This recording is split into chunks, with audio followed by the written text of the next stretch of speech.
Leonard Miller of the G League Ignite. He's number 11. He's wearing these green Grinches in clip one. Has amazing speed for his size at 6'10, but he's more than just a toolsy project at 19. Very good with both hands. Putting up results in the G League is still meaningful. That's quality competition. But he really struggles, as you'll see in this clip, with his touch and just consistent finishing and like concentration, hand-eye coordination, whatever it may be around the basket is an issue right now. Game speed maybe could be the overarching thing. Repeated issues, as you'll see as we go. Misses a ton of easy shots like that. But he's about to show you excellent body control to get an and one. And he's a lefty. That's his strong side with his left hand. He's about to do it again. He's going to get to his left hand, beat everybody to the rim, show off solid ball handling and speed in transition, but then blow it.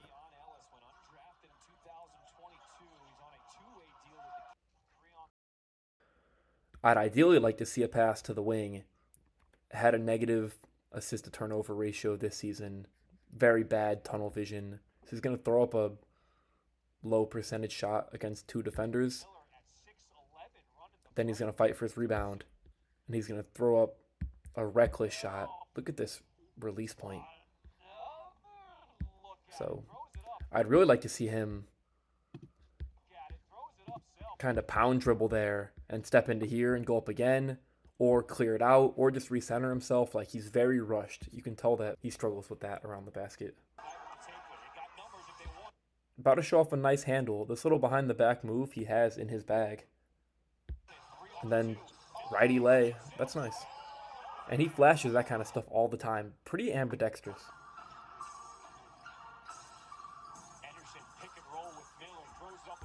This is another just reckless shot.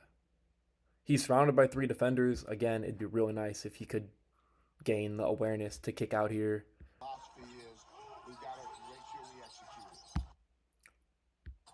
Right when I think he's about to explode and go up and yam this, nope. It's a little awkward finger roll layup, put back bucket. This is a good clip to like break down his offensive processing. So he's here surveying the floor, kind of looking this way, but in his mind, I think he's only considering going to the rim. Decides to drive. He's got a curler coming here. The double's there. If he were aware of this guy, this would be a nice pass that could lead to an easy bucket. Instead, it's blocked, and it's a reckless shot attempt. This is like 8 seconds later, and he's going to eventually get this loose ball. And then, despite having these two shooters, he's going to go up and, I think, get blocked again. Another very contested bucket. Yeah. And like 8 seconds later, that means just the processing, the like instantaneous learning, it's not there.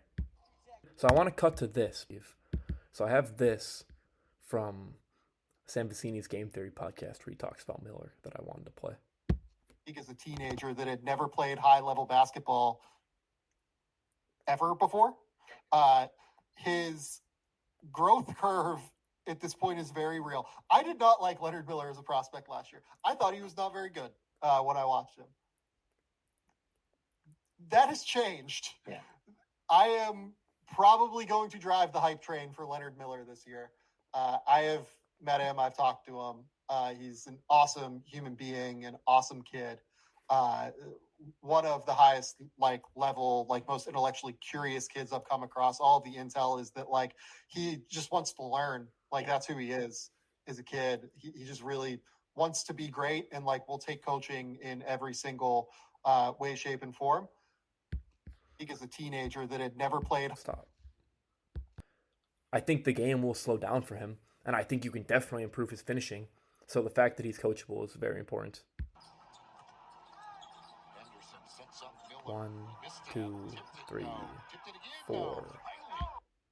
He averaged 18, 11, 1.5 dimes. But I kid you not, plays like that inflate his rebounding numbers because he misses so many bunnies that he's easily getting, I'd say, 2 to 3 rebounds a game that are like that from just botching putbacks around the rim. So when you're regarding him as this great rebounder, keep this in mind. Something I've noticed about him is he's very premeditated. Like he's decided what he's gonna do sometimes before he even like is aware of what's around him.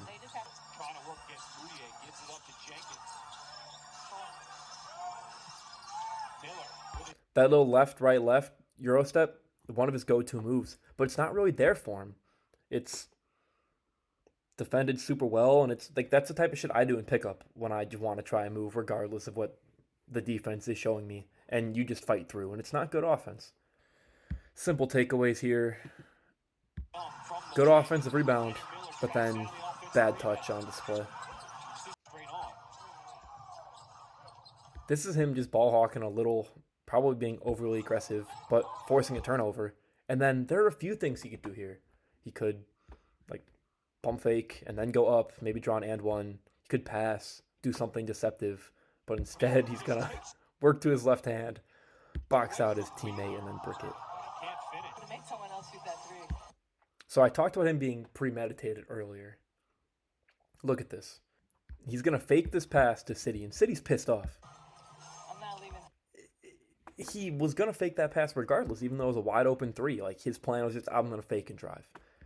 And this is a wild outcome because he facials Jay Huff, but it's funny because it's such another microcosm-esque moment because he passes up on a good play, but then his athleticism gets an and one. So, and I noticed that throughout the season he went up to the rim with a little more conviction.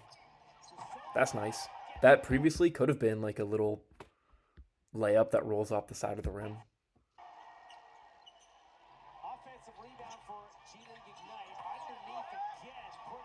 Smokies, part 50. Look at how rushed he is. He's about to short arm this really, really badly. Damn it. But he short arms this.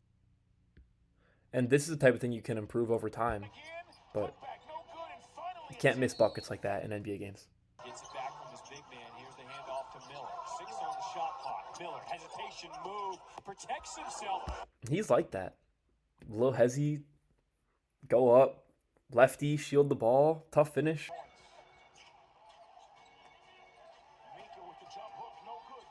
There it is. If he did that all the time, he'd be a much more dynamic prospect. So now we're moved into the defense. I think disruptive is overall the word that I would describe him as a defender. Like, not super intelligent, not a super active help defender, but he's physically gifted enough to make an impact defensively.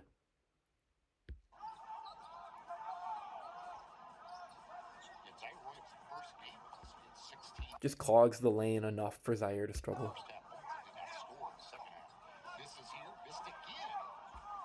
I'm actually going to go back to this dish to Mika also, because I think that with how good of a penetrator Miller is, if he becomes a conscious passer, feeding people inside, driving and kicking outside, then he could be a very multi-dimensional offensive threat in the league.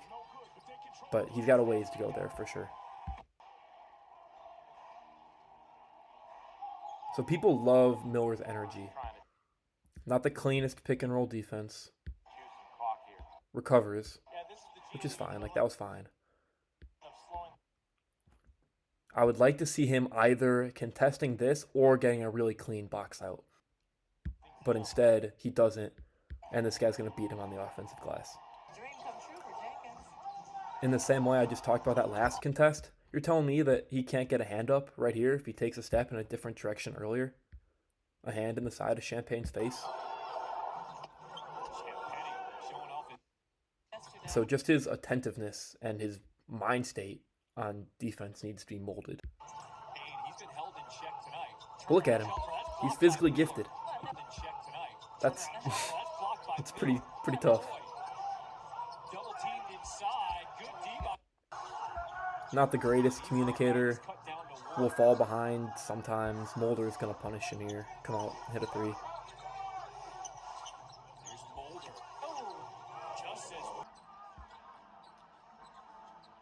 So So he sinks, is basically operating as the low man here.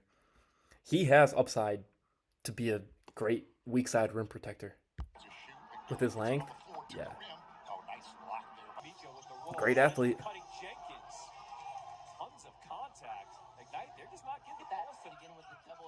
And he just naturally clogs passing lanes. He's going to get like a finger on this here and force a steal.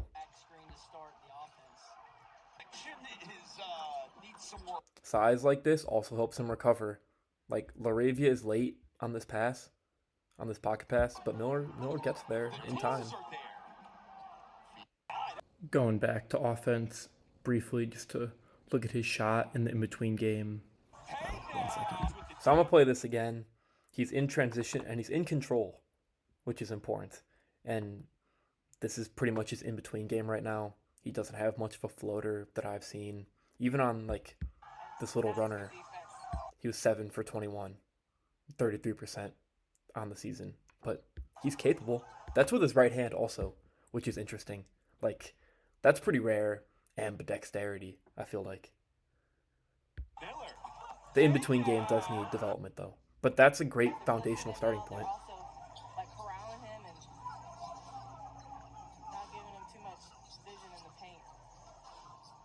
Bag in. Catch and shoot. Miller fighting for it, and he keeps it alive. Oh, what a crossover. Miller from the elbow. Miller fighting for it. So he is going to cross him. The shot mechanics are unique. I'm no shot doctor, but it seems like a very sudden little flick.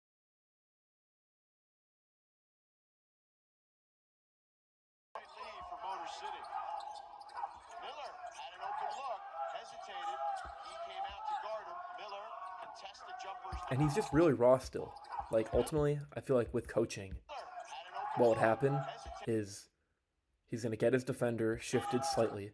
And then when he's about to come back here, just rise. Like, don't replant. Like, he replants right there. It'd be nice if he just rose sooner, because now he can contest better. But coaching can fix that, I think.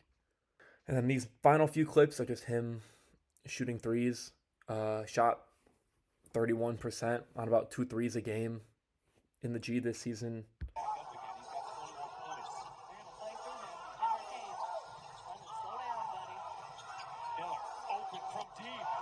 It's not pretty, but look at him. I have a feeling that this is the type of thing he might work on. Look at how excited he is.